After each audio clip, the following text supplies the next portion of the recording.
അതെ, നിയമവിദഗ്ധരുമായി കൂടിയാലോചിച്ചിട്ട് ഇന്ന് എറണാകുളം പോകാൻ ഉദ്ദേശിച്ചായിരുന്നു. പക്ഷെ അത് സാധിച്ചിട്ടില്ല. കാരണം നമ്മൾ ഉദ്ദേശിക്കുന്ന വക്കീൽ ഇന്ന് സീനിയർ ലോയറാണ്, അദ്ദേഹം എറണാകുളത്ത് അവൈലബിൾ അല്ല. അപ്പോൾ അതിന് തിങ്കളാഴ്ചയ്ക്ക് ശേഷം നടക്കുള്ളൂ. ഞായറാഴ്ചയും പൊതുസമ്മേളനം, പിന്നെ അതേ മാർഗമുള്ളൂ. അപ്പോൾ അതിന് വേണ്ടിയിട്ടുള്ള ലീഗൽ സ്റ്റെപ്സ് എടുക്കുകയാണ്.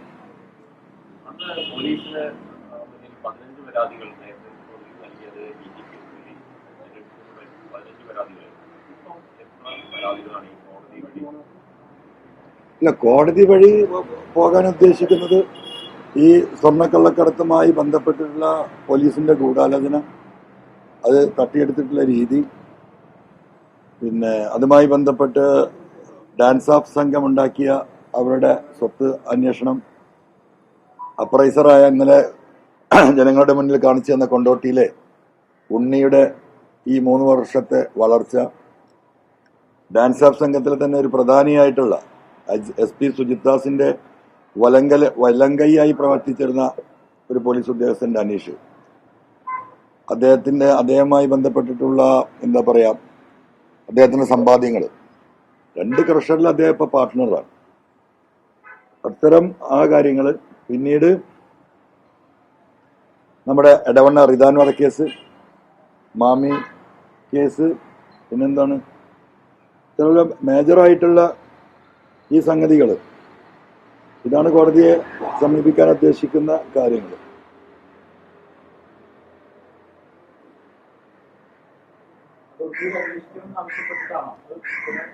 അതെല്ലാം കോടതിയുടെ നിരീക്ഷണത്തിൽ ഏറ്റവും വിശ്വസ്തരാണ് എന്ന് കോടതിക്ക് ബോധ്യപ്പെടുന്ന നല്ല റെക്കോർഡ്. കാരണം ഓരോ പോലീസ് ഓഫീസർക്കും അവരുടെ റെക്കോർഡ് ഉണ്ടാവും.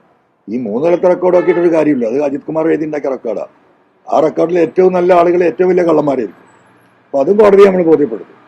എന്നിട്ട് കോടതിക്ക് തന്നെ നേരിട്ട് ഈ കാര്യങ്ങൾ പരിശോധിച്ചുകൊണ്ട് സത്യസന്ധരായ ഉദ്യോഗസ്ഥരെ കണ്ടെത്താൻ നിയമപരമായിട്ട് അതിന് സാധിക്കുകയും ചെയ്യും. അങ്ങനെ കൂടി ബഹുമാനപ്പെട്ട കോടതി ചെയ്യണമെന്ന റിക്വസ്റ്റാണ് നമ്മൾ കൊടുക്കാൻ പോകുന്നത്. അതിൽ ഈ മേജർ ഇഷ്യൂസ് എല്ലാം വരും. അതിൽ ബഹുമാനപ്പെട്ട മുഖ്യമന്ത്രി പറഞ്ഞ PV അൻവർ ഇതിന്റെ പിന്നണി പോരാളിയാണല്ലോ, ഏത് കള്ളക്കടത്തുകാരുടെ, അതും കൂടി അന്വേഷിക്കാൻ പറയും. അതാണ് ആ കോടതിയിൽ പോകുന്നതിന്റെ പോകാൻ പോകുന്ന ഒരു ആംഗിള്.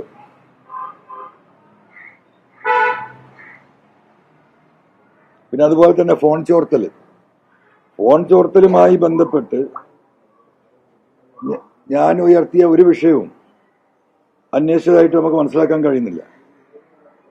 അപ്പോൾ അരീക്കോട് പോലീസ് ക്യാമ്പിൽ, ഈ പറയുന്ന മാവോയിസ്റ്റ് ക്യാമ്പിലെ UAPAയുമായി ബന്ധപ്പെട്ട് രാജ്യദ്രോഹ കുറ്റം ചെയ്യുന്ന കാര്യങ്ങൾ ഉണ്ടോ എന്ന് പരിശോധിക്കാനാണ് ഈ ഇന്റർസെപ്ഷൻ സംവിധാനം അരീക്കോട് ഈ പറയുന്ന മാവോയിസ്റ്റ് ക്യാമ്പിൽ ഒരുക്കിയിട്ടുള്ളത്. അവിടുത്തെ ഉദ്യോഗസ്ഥരെ 3 ആളുടെ പേര് ആ പരാതിയിൽ DGP കൊടുത്തതിൽ ഞാൻ പറഞ്ഞിട്ടുണ്ട്. പക്ഷെ അവരൊക്കെ എപ്പോഴും അവിടെ സ്വൈരവിഹാരം നടത്തുകയാണ് എന്നാണ് മനസ്സിലാക്കാൻ കഴിയുന്നത്. എന്ന് പറഞ്ഞാൽ ആകെത്തുക പരിശോധിച്ചാൽ ഒരു അന്വേഷണം എവിടെയും നടക്കുന്നില്ല. ഇനിയിപ്പോൾ ആകെ ജനം കാത്തിക്കുന്ന എന്തിനാ? ഈ 1-ാം തീയതി എപ്പോഴാണ് ഈ റിപ്പോർട്ട് കൊടുക്കേണ്ടത്? 30-ാം തീയതി. ഈ 30-ാം തീയതി 3, 4, 5 ദിവസമേ ഉള്ളൂ. ആ റിപ്പോർട്ടിനാണ് ജനം കാത്തിരിക്കുന്നത്. ഒരു കാര്യവും അതിലില്ല. എന്താ റിപ്പോർട്ട്? അന്വേഷണം തുടങ്ങുമ്പോഴാണ് അജിത് കുമാറിനെ മാറ്റി നിർത്തണമെന്ന് നമ്മൾ ആവശ്യപ്പെട്ടത്. അന്വേഷണം തീരുന്നവരെ അവിടെ ഇനിയിപ്പോൾ അന്വേഷണ വിധേയമായി മാറ്റി നിർത്തിയിട്ട് എന്താ കാര്യം? ഈ റൂമിൽ നിന്ന് PHQ പോലീസ് ഹെഡ്ക്വാർട്ടേഴ്സ്, ഈ റൂമിൽ നിന്ന് അപ്പുറത്തെ റൂമിലേക്ക് മാറ്റിയിരുത്തും. ഒരു കാര്യമില്ല. അദ്ദേഹത്തെ സസ്പെൻഡ് ചെയ്ത്, സത്യസന്ധമാണ് ഈ ഗവൺമെന്റ് എങ്കിൽ അദ്ദേഹത്തെ അന്വേഷണ വിധേയമായി സസ്പെൻഡ് ചെയ്യണം. ഒരു ഉദ്യോഗസ്ഥനെ അങ്ങോട്ട് സസ്പെൻഡ് ചെയ്യാൻ പറ്റുമെന്ന ചോദ്യം. ഈ മറ്റൊരു സ്വർണവും ഈ പറയുന്ന റിദാനും ഈ പറയുന്ന മാമിയൊക്കെ അവിടെ നിൽക്കട്ടെ, അത് സമയമെടുക്കും. പക്ഷേ അദ്ദേഹത്തെ മിനിറ്റ് കൊണ്ട് അല്ലെങ്കിൽ മണിക്കൂർ കൊണ്ട് സസ്പെൻഡ് ചെയ്യാവുന്ന സാധനം, അതാണ് അദ്ദേഹം വാങ്ങിക്കൂട്ടിയ സ്വത്ത് വിവരങ്ങൾ. ഇത് ഡോക്യുമെന്റഡ് ആണ്. ആ ഡോക്യുമെന്റ്സ് ആണ് കോടിക്കണക്കിന് രൂപയുടെ വാങ്ങലും വിൽക്കലും. 35 ലക്ഷം രൂപയുടെ ഫ്ലാറ്റ് വാങ്ങുന്നു, പണം കൊടുത്ത്. 65 ലക്ഷം രൂപക്ക് 10 ദിവസം കഴിഞ്ഞ് വിൽക്കുന്നു, പണം വാങ്ങുന്നു. കേരളത്തിന്റെ രജിസ്ട്രേഷൻ അതോറിറ്റിയുടെ ചരിത്രത്തിൽ ഇങ്ങനൊരു സംഭവം ഉണ്ടായിട്ടുണ്ടാവില്ല. ഈ ക്യാഷ് ട്രാൻസാക്ഷൻ 20,000 രൂപക്ക് മുന്നിൽ എന്ന് നിർത്തിയതാ. അപ്പം പച്ചയായി അധികാര ദുർവിനിയോഗമാണ്. അത് ഇയാളെ പേടിച്ചിട്ടാണ് വൈശാള ചെയ്തു കൊടുത്തിട്ടുള്ളത്. അതാണ് അധികാര ദുർവിനിയോഗം. പബ്ലിക്കായിട്ട് കള്ളപ്പണം വാങ്ങുകയാണ്. ഒരു മണിക്കൂർ അല്ലെങ്കിൽ 2 മണിക്കൂർ അല്ലെങ്കിൽ ഒരു ദിവസം അല്ലെങ്കിൽ ഒരാഴ്ച എടുത്തോട്ടെ. തിരുവനന്തപുരം സിറ്റിയിൽ ഈ പറയുന്ന പോലീസ് ഹെഡ്ക്വാർട്ടേഴ്സിന്റെ നടുവട്ടത്താണ് ഈ കാര്യങ്ങൾ നടന്നിട്ടുള്ളത്. അപ്പൊ എന്താക്കി 6 മാസത്തിന് അങ്ങോട്ട് നീട്ടിക്കൊടുത്തു. അപ്പോ അതിനെന്താണ് കേരളത്തിലെ ജനങ്ങൾ മനസ്സിലാക്കേണ്ടത്? ഈ ചങ്ങാതിയെ തൊടാൻ പോകുന്നില്ല. ആ ചങ്ങാതിയെ തൊട്ടാൽ ഇവിടെ പലതും സംഭവിക്കും. അവിടെയാണ് വിഷയം. അപ്പൊ ഇനി എനിക്കെന്താ മാർഗം? കോടതിയെ സമീപിക്കുക. അത് കോടതിയെ സമീപിക്കും. ഹൈക്കോടതി, ബഹുമാനപ്പെട്ട ഹൈക്കോടതി ഈ കാര്യങ്ങളൊക്കെ മനസ്സിലാക്കുന്നുണ്ടല്ലോ. അവർക്കും ഈ കാര്യങ്ങളൊക്കെ മനസ്സിലാവുമല്ലോ. സ്വാഭാവികമായിട്ടും എൻ്റെ പ്രതീക്ഷ ബഹുമാനപ്പെട്ട കോടതിയിലാണ്, ഈ നീതിന്യായ വ്യവസ്ഥയിലാണ്. അത് ആ രീതിയിൽ തന്നെ കോടതിയെ നല്ല രീതിയിൽ അത് പ്രസന്റ് ചെയ്യാൻ കഴിയുന്ന ഹൈക്കോടതിയിലെ ഏറ്റവും സീനിയർ മോസ്റ്റ് ആയിട്ടുള്ള, റെപ്യൂട്ടേഷൻ ഉള്ള, ഇന്റഗ്രിറ്റി ഉള്ള ഒരു നല്ല വക്കീലിനെ ഏൽപ്പിക്കുക എന്നത് മാത്രമേ ഉള്ളൂ എൻ്റെ മുമ്പിൽ. ഇന്നലെ ഇപ്പോൾ കൊണ്ടോട്ടിയിൽ കൊണ്ടുപോയിട്ട് ഈ പറയുന്ന ഈ തട്ടാന്റെ കാര്യം പോലും ഇവര് അന്വേഷിച്ചില്ല എന്ന് പറഞ്ഞാൽ നിങ്ങൾ നേരിട്ട് ഇന്നലെ വന്ന് കണ്ടതാണല്ലോ. മുഖ്യമന്ത്രി ഈ കളവില് അൻവർ കൂട്ടുനിൽക്കുന്നു, മുഖം തിരിച്ചിരുത്തി മഹത്വവൽക്കരിക്കുന്നു എന്ന് പറഞ്ഞിട്ടല്ലേ എന്നെ കുറ്റപ്പെടുത്തിയത്. മുഖം നേർക്കുനേരെ ഇരുന്നല്ലോ ഒരു കുടുംബം, 2 കുടുംബം. അത് കഴിഞ്ഞിട്ട് 48 മണിക്കൂറായില്ലേ അവിടെ നിന്ന് പോയ പോലീസ് മനുഷ്യൻ. പബ്ലിക്കായിട്ട് ഈ ഒരു സാധനം ഇങ്ങനെ വിട്ടിട്ട് സ്വാഭാവികമായും അവരൊന്ന് പോയിട്ട് പോലീസ് ചോദിക്കണ്ടേ എന്താ സംഭവം? നിങ്ങൾ MLA മുമ്പിൽ പറഞ്ഞ കാര്യം എന്താണ് അതിന്റെ വസ്തുത? അന്വേഷിച്ചോ? എന്താ അന്വേഷിക്കാത്തത്? നിങ്ങളെ കൊണ്ടോട്ടി കൊണ്ടുപോയി ഞാൻ നിങ്ങൾക്കത് കാണിച്ചിരുന്നു. ഇനി ഞാൻ എന്താ ചെയ്യാ? എനിക്കെത്ര പരിമിതി നിങ്ങൾക്ക് അറിയാലോ. ഇതൊക്കെ ഒരു ഇൻവെസ്റ്റിഗേഷൻ ഏജൻസി ചെയ്യേണ്ട ഈ കാര്യങ്ങള് എന്റെ പരിധി ലംഘിക്കുകയാണ്. കാരണം എനിക്ക് ഇനി ഇവിടുന്ന് അങ്ങോട്ട് പോകാൻ എനിക്ക് മാർഗമല്ല. I am not a investigation officer or part of an investigation agency. അപ്പം ഇതാണ് ഈ വിഷയങ്ങളിലുള്ളത്. ADGPയെ തൊട്ടാൽ പൊള്ളും. ADGPയെ തൊട്ടാൽ എന്ത് സംഭവിക്കുന്നല്ലോ ചോദ്യം. ADGPയെ തൊട്ടാൽ പൊള്ളും. അത് ആർക്കൊക്കെ പൊള്ളും എന്ന് എനിക്കറിയില്ല. അത് കേരളീയ സമൂഹം വിലയിരുത്തിക്കോട്ടെ ആർക്കൊക്കെ പൊള്ളുകയാണെന്ന്. അത്രയെങ്കിലും പറയാൻ പറ്റും.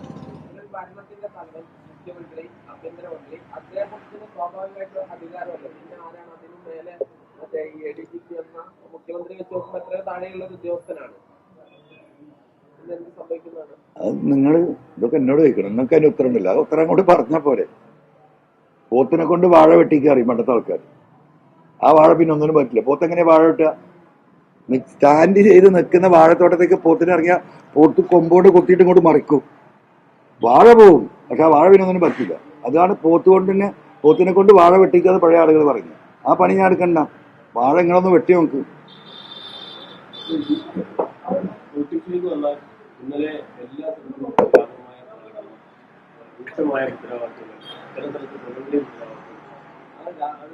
അന്തരീക്ഷം മാറുകയാണ്. ഈ എങ്ങനെയാണ് ആ മാറ്റത്തെ കണ്ടത്? താങ്കൾ പ്രതീക്ഷിച്ച ആളുകൾ സപ്പോർട്ട് ഇല്ലാതാവുന്നുണ്ടോ, അല്ലെങ്കിൽ ആ സപ്പോർട്ട് കൂടിയിട്ടുണ്ടോ? ഈ പ്രതിഷേധത്തൊക്കെ എങ്ങനെയാണ്? ഞാനത് ഇതെല്ലാം എക്സ്പെക്ട് ചെയ്യണല്ലോ. അതൊരു പാർട്ടിയുടെ സംസ്ഥാന സെക്രട്ടറിയുടെ നിർദ്ദേശപ്രകാരം എന്നെ ഒന്ന് ഭയപ്പെടുത്തണം, അവസാനത്തെ മാർഗങ്ങളാണ്. മുഖ്യമന്ത്രി ഒരു പരിശ്രമം നടത്തി. ഞാൻ ഈ കള്ളക്കേസിൽ ഈ കള്ളക്കച്ചവടത്തിന്റെ പിന്നിലാണെന്ന് പറഞ്ഞു. ഗവർണർ പരാതി എന്നിട്ട് നടപടി എടുക്കുമെന്ന് പറഞ്ഞു. പിന്നെ എന്തൊക്കെയോ പറഞ്ഞു. അതൊരു പേടിപ്പിക്കൽ. അത് കഴിഞ്ഞു. ഇനി പാർട്ടിയുടെ ബഹുമാനപ്പെട്ട സെക്രട്ടറി ആഹ്വാനം ചെയ്യാണ് കൈകാര്യം ചെയ്തോളണമെന്ന്. പബ്ലിക്കായി കേട്ടതല്ലേ, അപ്പൊ സ്വാഭാവികമല്ലേ, അതുണ്ടാവുമല്ലോ. പക്ഷേ അവരുടെ ഹൃദയം ഞാൻ അവർക്ക് വേണ്ടിയായി പറഞ്ഞത്. ഈ നാട്ടിൽ കഷ്ടത അനുഭവിക്കുന്ന പാവപ്പെട്ട ലൈഫ് പദ്ധതിയുടെ വീട് തടസ്സപ്പെടുത്താൻ ഭൂമാഫിയകളുമായി കൂട്ടുചേർന്ന് പണം കൊടുക്കാതെ മണ്ണ് വാങ്ങാൻ കിട്ടാത്ത സാഹചര്യം ഉണ്ടാക്കി. കാരണം ജനങ്ങൾ ഫ്രീ ആയിട്ട് കൊടുക്കുന്ന കാര്യം എടുക്കാൻ പോലീസ് അനുവദിക്കില്ല. അപ്പൊ എന്താ, ആരെ സഹായിക്കുന്നത്? ആ വീട്ടിൽ തറയിടണമെങ്കിൽ ഈ നാട്ടിലെ മണ്ണ് കച്ചവടം ചെയ്യുന്ന ആളുകളിൽ നിന്ന് പണം കൊടുത്തു വാങ്ങണം. ആ പ്രയാസപ്പെടുത്തിയ സാധുക്കൾക്ക് വേണ്ടിയിട്ടാണ് ഞാൻ സംസാരിച്ചത്. ഇവിടെ ഈ പറയുന്ന അടിസ്ഥാനപരമായിട്ടുള്ള വിഷയങ്ങളിൽ ജനങ്ങളോടൊപ്പം നിൽക്കുന്ന പാർട്ടിക്ക് അത് പ്രവർത്തിക്കാൻ സഖാക്കൾക്ക് സാധിക്കുന്നില്ല. ഇവിടെ ഉദ്യോഗസ്ഥ മേധാവിത്വമാണ്.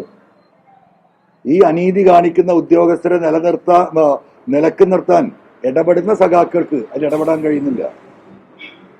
ഇതാണ് ഞാൻ ഉന്നയിച്ച വിഷയം. അത് ഈ മുദ്രാവാക്യം വിളിക്കുന്ന ഓരോരുത്തർക്കും അറിയാം. ഞങ്ങൾ ഈ ചെയ്യുന്നത് തെറ്റാണെന്ന് അറിഞ്ഞുകൊണ്ട് തന്നെയാണ് അവർ മുദ്രാവാക്യം വിളിക്കുന്നത്. എന്നെ എന്തൊക്കെ പറഞ്ഞാലും എന്തൊക്കെ ആക്കാൻ പാർട്ടി ലീഡർഷിപ്പ് ശ്രമിച്ചാലും ഞാൻ ഈ പാവപ്പെട്ട മനുഷ്യരുടെ കൂടെയാണ് ജീവിച്ചിട്ടുള്ളത്. അവരോടൊപ്പം ഞാൻ എന്നും നടക്കുന്നത്. എന്റെ വികാരം ഇപ്പോഴല്ല, അവർക്ക് മുമ്പറിയും. ഞാനൊരു സുപ്രഭാതത്തിൽ ഒന്നാണിത് പബ്ലിക്കായിട്ട് പറഞ്ഞേ ഉള്ളൂ. സ്വകാര്യ യോഗങ്ങളിൽ, പാർട്ടി യോഗങ്ങളിൽ അനവധി തവണ ഈ വിഷയങ്ങൾ പറഞ്ഞിട്ടുള്ള അവരുമായി പങ്കുവച്ചിട്ടുള്ളതാണ്. ആ നിസ്സഹായരായ പാർട്ടിക്കാരും ആ നിസ്സഹായരായ പാർട്ടി ലീഡർഷിപ്പാണ് ഇന്നലെ മുദ്രാവാക്യം വിളിച്ചത്. അപ്പൊ അത് അങ്ങനെ ആ വഴിക്ക് പോയിക്കോട്ടെ. ഇതൊക്കെ കാലചക്രം ഇങ്ങനെ തിരിഞ്ഞു വരും.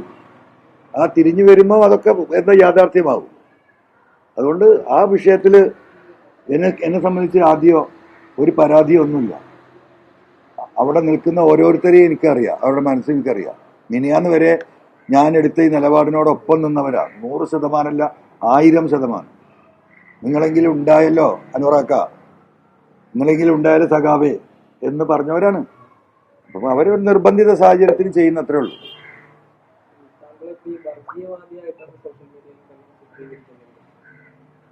അവർക്ക് പോയി പണി നോക്കാം, അവർക്ക് പോയി പണി നോക്കാം, അവരെ പണി അവർ നോക്കട്ടെ, അത്രേ ഉള്ളൂ. അതൊക്കെ ഇങ്ങനെ ഇങ്ങനെ ഇങ്ങനെ ഇങ്ങനെ എടുത്തതല്ലേ ഇങ്ങനെ.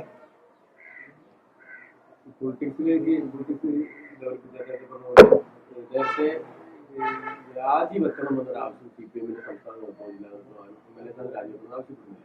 രണ്ടാമത് ഒരു പ്രകടനത്തിന്റെ ആഹ്വാനം മാത്രമാണ് നൽകിയത്. സാധാരണ CPM-ആയിട്ട് ഫൈറ്റ് വന്നാൽ ഇപ്പോൾ MP രാഘവൻ ഉൾപ്പെടെയുള്ള അല്ലെങ്കിൽ ശേഷം CPM പല ഭാഗത്തു നിന്ന് പ്രതിഷേധങ്ങൾ MLA എന്ന നിലയിൽ അല്ലെങ്കിൽ മന്ത്രി എന്ന പരിപാടി പങ്കെടുക്കാൻ വേണ്ടി അത്തരം പ്രൊട്ടസ്റ്റിലേക്ക് CPM പോകാറുണ്ട്. താങ്കളുടെ കാര്യത്തിൽ അത് കാണുന്നില്ല. അല്ലാതെ MP രാഘവൻ അന്ന് മന്ത്രിയായിരുന്നു. അദ്ദേഹത്തിന്റെ സ്വരക്ഷയ്ക്ക് വേണ്ടി പോലീസ് വെടിവെച്ച് 3-4 സഖാക്കൾ മരണപ്പെട്ടു. ആ ഒരു സാഹചര്യത്തിൽ ഞാനൊരു സാധാരണ സഖാവിന് നമുക്ക് എന്ത് പ്രൊട്ടക്ഷനും ഒന്നുമില്ലല്ലോ. നമ്മളിവിടെ ഈ സഖാക്കൾക്ക് വേണ്ടിയാണ് സംസാരിക്കുന്നത്. അപ്പൊ അങ്ങനെ ഒരു പ്രൊട്ടസ്റ്റിന് വേണ്ടിയിട്ട് അവർ തയ്യാറാകാത്തതിന് ചിലപ്പോൾ അങ്ങനെ ഒരു ആലോചന ഉണ്ടാവുമായിരിക്കും, നമുക്കറിയില്ല. ഇല്ല, രാജി ആവശ്യം എന്നോട് ഇതുവരെ ആവശ്യപ്പെട്ടിട്ടില്ല.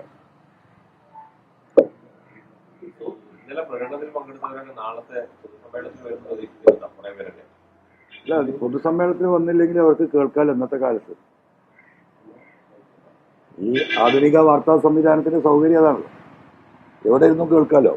ഞാനൊരു കാര്യം പറയാം, അവർക്ക് അങ്ങനെ പ്രത്യക്ഷത്തിൽ വരാൻ കഴിയില്ല. കണ്ണുരുട്ടി പേടിപ്പിക്കും, റേഷൻ കാർഡ് വെട്ടും. ഈ പറയുന്ന ലൈഫ് പദ്ധതിയിൽ വീടിൽ ലിസ്റ്റിലാണ് ഒരുവിധ ആളുകൾ. നിങ്ങളുടെ വീട് പോകും. കുട്ടികളുടെ വിദ്യാഭ്യാസവുമായി ബന്ധപ്പെട്ട് ഒരു അഡ്മിഷന് വേണ്ടി കാത്തിരിക്കുന്ന ഒരു പാവപ്പെട്ട സഖാവ് ഉണ്ടാവും. തനിക്ക് ഓർമ്മ ഉണ്ടായിക്കോ എന്ന് പറയും. അങ്ങനെ കണ്ണുരുട്ടി ഭീഷണിപ്പെടുത്തി അല്ലെങ്കിൽ ഒരു കക്കൂസ് കുഴി കുത്താൻ പഞ്ചായത്തിന്റെ സഹായം തേടി നിൽക്കുന്ന പാവപ്പെട്ട സഖാക്കളാണ് ഈ പാർട്ടിയിലുള്ളത്.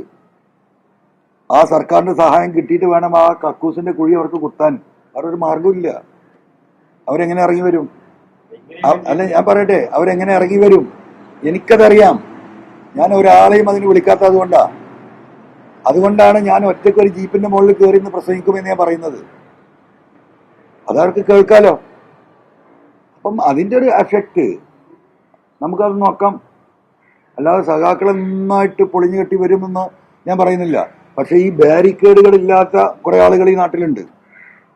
ഇനി ബാരിക്കേഡ് ഉണ്ടെങ്കിൽ തന്നെ അതിനെ മറികടക്കാൻ ശേഷിയുള്ള മനസ്സുള്ളവരുണ്ട്, പൊതുസമൂഹമുണ്ട്. അവരൊക്കെ വരുമായിരിക്കും. അല്ല, ഇപ്പൊ നമ്മൾ ചോദിച്ചില്ല, ഇതുവരെ ഈ പറയുന്ന 7.25 കൊല്ലവും അല്ലെങ്കിൽ ഒരു 7 കൊല്ലവും ഇത്തരത്തിലുള്ള ഒരു പ്രതിസന്ധി ആദ്യത്തെ 5 കൊല്ലം സ്മൂത്തായിട്ടാണ് പോയത്.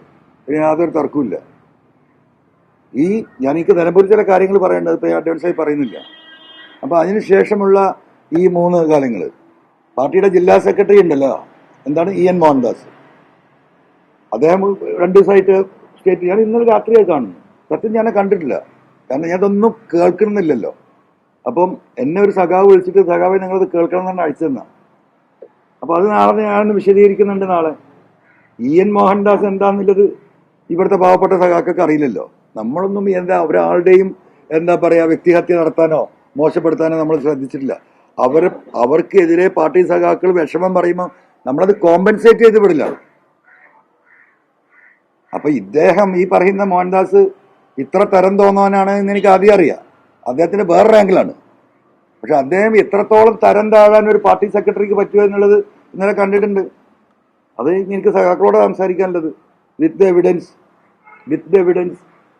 ഇല്ല ഒന്നും പറയില്ലല്ലോ. സഖാക്കളുടെ മുന്നിൽ അത് അവതരിപ്പിക്കും. ഈ ഉദ്യോഗം എന്ന് പറയുന്നത് ഒരു രാഷ്ട്രീയ വിശദീകരണ ഉദ്യോഗമാണ്. അതിന്റെ തെളിവോ രേഖകളൊക്കെ ആയിട്ട് അങ്ങനെ ഒരു സംവാദമാണ്. ഞാൻ പ്രസംഗിക്കും, ചില സംഗതികൾ സ്ക്രീനിലുണ്ടാവും, കാണിക്കേണ്ടതുണ്ട്. അത് എന്നെ കള്ളനാക്കിയിട്ടുള്ള, എന്നെ പ്രതിസന്ധിയിലാക്കിയിട്ടുള്ള കാര്യമാണ്. അതിന്റെ വാസ്തവമാണ്. അല്ലാതെ പാർട്ടിക്കെതിരായിട്ടുള്ള തെളിവോ കാര്യങ്ങളോ അല്ല.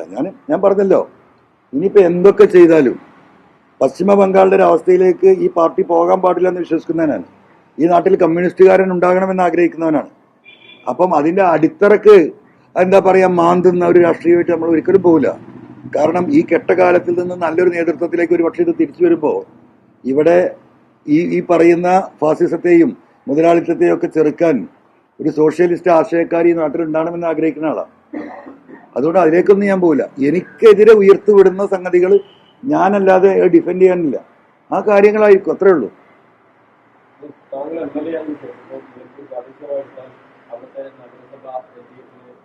ജയിക്കാൻ കഴിയുന്നു. ചില പഞ്ചായത്തുകളും UDFന്റെ കോട്ടകളായിരുന്ന പഞ്ചായത്തുകളൊക്കെ തിരിച്ചു പിടിക്കാനൊക്കെ കഴിയുന്നു. അതൊക്കെ അന്ന് അൻവറിന്റെ ഒരു നേതൃത്വമാണെന്ന രീതിയിൽ പറഞ്ഞിരുന്നു. പക്ഷെ കഴിഞ്ഞ ദിവസം ഇന്നലെ ഞാനൊക്കെ പറയുന്നത് അത് ഓരോ ആളുകളുടെ അവരുടെ വ്യക്തിപരമായ അല്ലെങ്കിൽ ഒക്കെയാണ്. അത് പ്രയാസപ്പെടുത്തുന്നുണ്ട്. പ്രത്യേകിച്ച് താങ്കളുടെ വ്യക്തിപരമായ ബന്ധമുള്ള നഗരസഭാ ചെയർമാൻ അല്ലെങ്കിൽ പഞ്ചായത്ത് പ്രസിഡന്റുമാരൊക്കെ ഒരു പ്രയാസമില്ല. എന്തിനാണ് നമ്മൾ പ്രയാസപ്പെടുന്നത്? ഇതൊക്കെ പ്രപഞ്ച സത്യം പോലെ അവിടെ അറിയുന്നതല്ലേ. നിലമ്പൂർ മുനിസിപ്പാലിറ്റിയിൽ LDFന് എത്ര സീറ്റാണ് ഉണ്ടായിരുന്നത്? ഞാൻ വരുമ്പോൾ CPIക്ക് 2ഉം CPMന് 3, 5 സീറ്റാണുള്ളത്. 33-ല് 28 സീറ്റാണ് നമ്മൾ ഓവർകം ചെയ്തുകൊണ്ട് ആ 3-ലേക്ക് UDF പോയി. മുസ്ലിം ലീഗിന് ഒരു സീറ്റ് പോലും, ഒരു കൗൺസിലർ പോലും ഇല്ലാത്ത മുനിസിപ്പാലിറ്റിയാണ് നിലമ്പൂര്. അതെങ്ങനെയായിരുന്നു നിലക്കറിയല്ലോ. ആ മുനിസിപ്പാലിറ്റിയിലെ 9,000-ഓളം വീട് ഞാൻ ഒറ്റക്ക് കയറിയവനാണ്. കാരണം ആ മുനിസിപ്പാലിറ്റി മറിയൽ അന്ന് വേറൊരു ആവശ്യമായിരുന്നു. ഞാൻ അത്ര റിസ്ക് എടുത്തത്. ജില്ലാ ആശുപത്രിക്ക് വികസനത്തിന് സ്ഥലമില്ല. അതിനാവശ്യമായ സ്ഥലം അവിടെ സ്കൂളിലാണ്, തൊട്ടടുത്ത് ചാരി സ്കൂളാണ് നിൽക്കുന്നത്. അതിൽ നിന്ന് ഒരു 1 ഏക്കർ ലാൻഡ് സ്കൂളിൽ ഹോസ്പിറ്റലിലേക്ക് ആഡ് ചെയ്യണമെങ്കിൽ municipal chairman municipality board meeting തീരുമാനം എടുക്കണം. അപ്പൊ ഞാൻ ആര്യാടനുമായിട്ടുള്ള ഫൈറ്റിന്റെ ഭാഗമായി ഷൗക്കത്ത് ഒരു നിലക്കൊന്നും സമ്മതിക്കില്ല. അപ്പൊ മുനിസിപ്പാലിറ്റി മാറിയെങ്കിലേ ആശുപത്രി വികസിക്കുള്ളൂ. മുനിസിപ്പാലിറ്റി മാറി LDFന് അനുകൂലമായ ഒരു ഭരണസമിതി വന്നെങ്കിൽ സ്കൂളിന്റെ സ്ഥലം വിട്ടുതരാനുള്ള ശുപാർശ മുനിസിപ്പാലിറ്റി തരുള്ളൂ. ഇത് വലിയൊരു വൈകാരികമായ പ്രശ്നമാണ്. അതോടൊപ്പം MLA എന്ന നിലക്ക് എന്നെ മൂവ് ചെയ്യിക്കാൻ പറ്റാത്ത രീതിയിൽ ഷൗക്കത്തും ടീമും അവിടെ അന്നത്തെ പറയുന്ന, അത് അവരുടെ രാഷ്ട്രീയം, ഞാൻ കുറ്റം പറയില്ല. സ്വാഭാവികമായിട്ടും നമ്മളാണെങ്കിൽ പ്രതിരോധം തീർക്കും. അപ്പൊ അതിന്റെ ഒരു പ്രശ്നം എനിക്കുണ്ടായിരുന്നു. ഇതാണ് നമ്മൾ ജനങ്ങളോട് സംസാരിച്ച്. അങ്ങനെയാണ് മുനിസിപ്പാലിറ്റി അടിയോടെ മറിഞ്ഞിട്ട് നേരെ തിരിച്ച് 28 സീറ്റോട് കൂടിയിട്ടോ 29 സീറ്റോട് കൂടിയിട്ടോ LDF അധികാരത്തിൽ വരുന്നത്. അത് ജനങ്ങൾ തന്ന അംഗീകാരമാണ്. ഈ അധ്വാനത്തിന്റെ ഫല. അത് പാർട്ടി പ്രവർത്തകർ ഓരോ അധ്വാനിച്ചിട്ട് തന്നെയാണ്. എൻ്റെ കൂടെ നടക്കുന്നവരല്ലേ. ഞാനത് നേതൃത്വം നൽകി, അത്രേ ഉള്ളൂ. വയനാട് ബൈ ഇലക്ഷൻ വരാൻ പോവാണ്. 2-3 മാസത്തിനുള്ളിൽ ഉണ്ടാവും. ഇപ്പോൾ നിലമ്പൂർ പ്രധാനപ്പെട്ട ഒരു സ്ഥലമാണ്. വയനാട് ബൈ ഇലക്ഷന്റെ താങ്കളുടെ ഒരു നിലപാട് എന്തായിരിക്കും? ഇപ്പൊ പറയാൻ പറ്റുമോ? എങ്ങനെയായിരിക്കും? ഇപ്പൊ പറയാൻ പറ്റില്ല. ഈ സോഷ്യൽ മീഡിയയിൽ അൺബ്ലോക്ക് ക്യാമ്പയിൻ പറഞ്ഞുണ്ടോ? ഞാൻ ജീവിക്കുന്നത് 2 ചായ, 10 മണിക്ക് കുറച്ച് കഞ്ഞിയട്ടിയാ കുടിക്കും, കുറച്ച് ചോറ്, രാത്രി എന്തെങ്കിലും ഭക്ഷണം കഴിച്ചാൽ ഞാൻ ജീവിക്കും. ഞാൻ സോഷ്യൽ മീഡിയന്റെ ലൈക്കാ എന്നോട് ജീവിക്കുന്നതല്ല. അപ്പം അത് കണ്ടിട്ട് ഞാൻ രാഷ്ട്രീയ പ്രവർത്തനം നടത്തിയിട്ടില്ല. ആ ലൈക്കുകൾ നമുക്കറിയാം എല്ലാവരുടെയും. അത് എന്താ പറയുക, ഏറ്റവും ആവേശകരമായ ആവേശമുള്ള ചെറുപ്പക്കാരാണ് ആ പ്രതികരണത്തിന് മുന്നിലുണ്ടാകുക. അത് അപ്പുറത്തും ഇപ്പുറത്തും ഉണ്ടാവും. അവർ പോകുന്ന ഒരു ആശയത്തിൽ നിന്ന് വ്യതിചലിക്കുമ്പോൾ അവർ തിരിച്ചു ചെയ്യും, ഉറപ്പാണ്. അതിന് അവരെ കുറ്റം പറയാൻ പറ്റില്ല. എനിക്ക് അവരെ പറ്റി പരാതിയില്ല. ഇതൊക്കെ നാച്ചുറലായിട്ട് ഈ നാട്ടിൽ നടക്കുന്ന സംഗതിയാണ്. അയ്യോ എന്നെ ബ്ലോക്ക് ചെയ്തല്ലോ, എന്നെ അൺഫ്ലോ ചെയ്തല്ലോ എന്നൊക്കെ പറഞ്ഞിട്ട് ഞങ്ങൾക്ക് ബേജാറാവണ്ട. ഇത് ലൈക്ക് അടിക്കുമ്പോൾ നമ്മൾ കൈയടിച്ച് അത്ര പ്രോത്സാഹിപ്പിക്കാൻ നിന്നിട്ടില്ല. എനിക്ക് പൊളിറ്റിക്കലായിട്ടൊരു ആംഗിൾ ഉണ്ട്. അതിപ്പോൾ ഞാൻ ഈ പറഞ്ഞു വരുന്ന ഈ രാഷ്ട്രീയ പാർട്ടികൾ തമ്മിൽ, നേതാക്കളിൽ ഒരു വിഭാഗം തമ്മിലുള്ള പൊളിറ്റിക്കൽ നെക്സസ്. ആ നെക്സസ് നിങ്ങൾക്ക് നാളെ ഞാൻ കാണിച്ചു തരാം.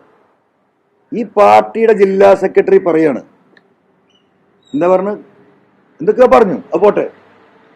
കോൺഗ്രസ് ഓനെടുക്കൂല, ഓനെ തട്ടി. ലീഗ് ഓനെടുക്കൂല, ഒരിക്കലും വേണ്ട, ഞങ്ങൾ ആദ്യം പുറത്താക്കി. ഓൻ എങ്ങോട്ടാ പോവാ? അൻവർ ഒറ്റയാണ്, ഓൻ എങ്ങോട്ടാ പോവാ? എപ്പ കേൾക്കണോ? അപ്പൊ എന്താണ്? കമ്മ്യൂണിസ്റ്റ് പാർട്ടിയുടെ ജില്ലാ സെക്രട്ടറി തീരുമാനിക്കുക, ഞാൻ കോൺഗ്രസ്സുകാർ എടുക്കൂല, സെറ്റിലാക്കി. ലീഗ് വഴി സെറ്റിലാക്കി, ഓലെടുക്കൂല. ഇനി ഓൻ എങ്ങട്ടാ പോണേ? പിന്നെ ഇതൊന്നും നിങ്ങൾ കണ്ടിട്ടില്ലേ? രാവിലെ ഉറഞ്ഞു തുള്ളുന്നുണ്ടില്ലേ? ഞാൻ തരാം. ഒരു 10-25 മിനിറ്റ് ഉണ്ട്. അതിന്റെ അടിയിൽ എവിടെ അറിയില്ല, സമയം പോകും. അല്ല, ഒരു മിനിറ്റിന്ന്. അപ്പൊ അദ്ദേഹത്തിന് എന്താണ് സംഗതി? ഇതാ പറയുന്ന ഒരു വിഭാഗത്തിന്റെ നെക്സസ് എന്ന്. ഇനി അദ്ദേഹം ഇത് പറയാൻ വേറൊരു കാരണമുണ്ട്. അത് നമുക്ക് അവിടെ പറയാം. മനസ്സിലായില്ലേ? അത് നമുക്ക് നിലമ്പൂരിലെ ജനങ്ങളോട് പറയാം. എന്റെ ബൈപ്പാസ് ബ്ലോക്ക് ആക്കിയത് എന്തിനാണ്? നിങ്ങൾക്കറിയാം, ലോകം മുഴുവൻ മഹേഷൊക്കെ എത്ര റിപ്പോർട്ട് ചെയ്ത്, എത്ര എന്നോട് പേഴ്സണലായി ചോദിച്ചു, എന്താണ് ഈ ബൈപ്പാസ് മാത്രം നാട് മുഴുവൻ വികസിക്കുന്ന എല്ലായിടത്തും റോഡ് 150 കോടിന്റെ എന്താ പറയാ, നമ്മുടെ ഈ പറയുന്ന മലയോര ഹൈവേ ഒക്കെ നിലമ്പൂർ കൂടെ കടന്നു പോവുക. ജനങ്ങൾക്ക് ഇതൊക്കെ മുമ്പുള്ള ആദ്യത്തെ ഗവൺമെന്റിന്റെ പദ്ധതി നടക്കുന്നു കേട്ടോ. ഈ 2021 ഈ ഗവൺമെന്റ് അധികാരത്തിൽ വന്ന ശേഷം എന്തെങ്കിലും നിങ്ങൾ നിലമ്പൂർ നടന്നോ നോക്കിങ്ങൾ. ഈ ആശുപത്രിക്ക് വേണ്ടിയിട്ടാണ് ഞാൻ ഈ 9,000 വീട് കയറിയെന്ന് പറഞ്ഞു.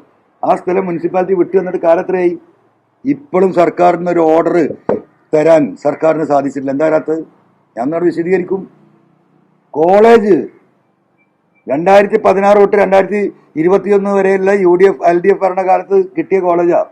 സ്ഥലം വാങ്ങിക്കൊടുത്തിട്ട് 2020 ലാസ്റ്റ് സ്ഥലം കൈമാറി കൊടുത്ത. എന്താണ് ആ കോളേജ് വരാത്തത്? എന്താ വരാത്തത് നിലമ്പൂര്? ഇതൊക്കെ നടക്കുമ്പോൾ ഈ 3 ജനങ്ങൾക്ക് അത്യാവശ്യമായ പദ്ധതി എന്തുകൊണ്ട് നിലമ്പൂരില്ല? ആരാതിന് തടസ്സം നിന്നത്? ഈ ജില്ലാ സെക്രട്ടറിയാണ്. ഞാൻ എക്സ്പ്ലെയിൻ ചെയ്യും നിലമ്പൂരിലെ ജനങ്ങളോട്. 300ഓളം കുടുംബങ്ങളാണ് ഭൂമി വിട്ടുകൊടുത്തിട്ട് 19 കൊല്ലമായിട്ട് മേലോട്ട് നോക്കി നിൽക്കുന്ന, ഒരു പൈസ കിട്ടാതെ. അപ്പൊ അതിന്റെ പിന്നിൽ വേറൊരു അജണ്ട ഉണ്ടായിരുന്നു. ആ അജണ്ട ഞാൻ വിശദീകരിക്കും. PV അൻവർ ഈ നിയമസഭയിൽ എത്തരുത് എന്ന ഉദ്ദേശം ഈ പറയുന്ന ജില്ലാ സെക്രട്ടറി ഉൾപ്പെടെയുള്ളവർക്ക് ഉണ്ടായിരുന്നു. അതൊരു വാസ്തവമാണ്. ദയവായി നിങ്ങളൊന്ന് പരിശോധിച്ച് നോക്ക്. കഴിഞ്ഞ നിയമസഭാ തെരഞ്ഞെടുപ്പിൽ പാർട്ടിയുടെ ഒരു നേതാക്കന്മാരും നിലമ്പൂരിൽ ഇലക്ഷൻ പ്രചരണത്തിൽ വന്നിട്ടുണ്ടോ? പിണറായി സഖാവ് വന്നിട്ടില്ല, കോടിയേരി സഖാവ് വന്നിട്ടില്ല, എളമരക്കരി സഖാവ് വന്നിട്ടില്ല. പാർട്ടിയുടെ ഉത്തരവാദിത്തപ്പെട്ട ഒരാളും നിലമ്പൂരിലേക്ക് വന്നിട്ടില്ല. ഞാനും പാവപ്പെട്ട സഖാക്കളും മാത്രമാണ് നിലമ്പൂരിൽ പോരാടിയത്. ഈ പറയുന്ന ബഹുമാനപ്പെട്ട രാഹുൽ ഗാന്ധി ഉൾപ്പെടെയുള്ള കോൺഗ്രസിന്റെ പ്രബലമായ ഒരു ടീം, ലീഗിന്റെ പ്രബലമായ ഒരു ടീം, ഇവരെല്ലാം ഒരുമിച്ച് നിന്ന് എന്നെ പരാജയപ്പെടുത്താൻ ശ്രമിക്കുമ്പോൾ സംസ്ഥാന തലത്തിൽ ഒരു നേതാവ് പോലും നിലമ്പൂരിൽ എന്റെ തെരഞ്ഞെടുപ്പ് പ്രചരണത്തിന് വന്നിട്ടില്ല. നമ്മളിതൊന്നും ഇതുവരെ ഒരാളോട് പറഞ്ഞിട്ടില്ല.